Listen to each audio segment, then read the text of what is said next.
And what a game. Before we get into breaking it down, I do believe my train is on its way. Give me a ticket. May I have one? Thank you very much, ladies and gentlemen. I am boarding the SKT train. I do want to talk about this matchup, though, and picks and bans. It's something we start with every single matchup. I have to highlight Bengi. He was target banned by Royal in game 1. We talked about how he likes to play Jarvan, likes to play Elise, and he got his tournament champion right now of Lee Sin. He's 8-1 with Lee Sin, with a KDA of over 14 in this tournament. His numbers are absolutely phenomenal.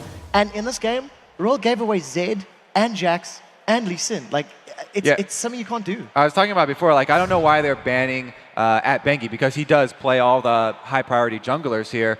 The real surprise was letting Zed and Jax through for SKT. That is two very strong split pushers that they can use, which is the style that SKT likes to use. And then the wild card coming in with Kassadin with the very last pick for them. It was really interesting, and it was not a Royal strategy. You know, usually they have strong lanes early, but they picked all these losing lanes, and then they were going to try and have the upper hand late in the split pushing game with a teleport Kassadin, but it did not work out for them, because when you lose your lanes all early, it kind of guarantees the possibility of a 3-1-1 split push late. That's just what SKT wanted. So just speaking to Royal pre-game, the Vi ban I can kind of understand, because they think that Vi is an instant kill for Faker, and if Vi just flash ultis white mid and Faker gets first blood, it's GG, dude. And there's almost not a lot of power or counterplay to a Vi like Ahri gank or a Vi Zed gank. I want to take and talk about this composition and what we saw. This game and composition really reminded me of Game 2 against OMG that Royal played, where we had these 3 glass cannon builds. Again, a Rumble with the Leandries first. And what we saw was the perfect counterplay to that there. SK Telecom had a read on this. They control vision. They wait very, very patiently for one person to get out of position. And that's really what blew this game open. Faker catching Godlike in the jungle and then rotating to take that top turret.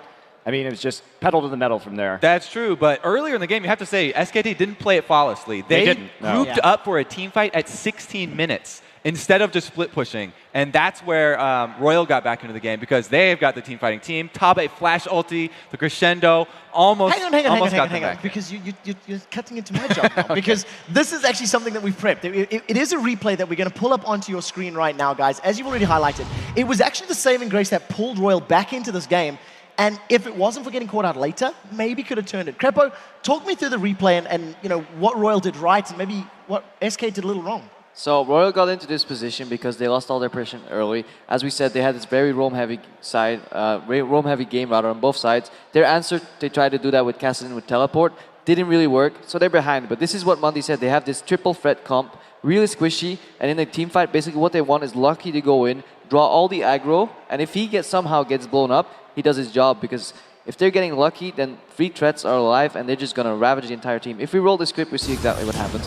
This is Tabe doing a really good crescendo. Like, catches Piglet after tower shot, Piglet gets blown up, Lucky goes in, draws all the aggro. Really good job. Lucky gets blown up by Deathmark. Now Uzi is alive, Godlikes is alive, and Whites is alive. Flashes into Riftwalk, into his E, double kill. This is basically what happens. The AoE teamfight blow up all these really squishy targets, do so much damage that you don't even have time to turn around and kill them.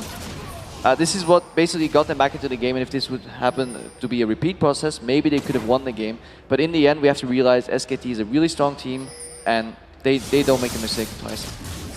And I think what you have to congratulate Royal here is they saw that very small window of Piglet moving just a little bit too forward, taking that tower shot, and then the conviction that which Royal went in and took advantage of that was pretty astounding. That's what I was talking about. When you have the initiation on your shot caller, that's going to go Well, very final word before we move on. Doublelift? Yeah, I want to see Royal have an answer to Jax this time. Either a ban or like an answer that's not Rumble. Like, that doesn't really make very much sense. Rumble does not like deal with Jax. And I want to see Uzi, if the enemy team is a split pusher like Zed or Jax, be able to deal with them 1v1. I think he's a little bit scared to get in 1v1 situations and like potentially get outplayed, but he needs to be confident and be like, I'm going to go 1v1 this Jax. Well, there is no more room for error if you are Royal or a Royal supporter.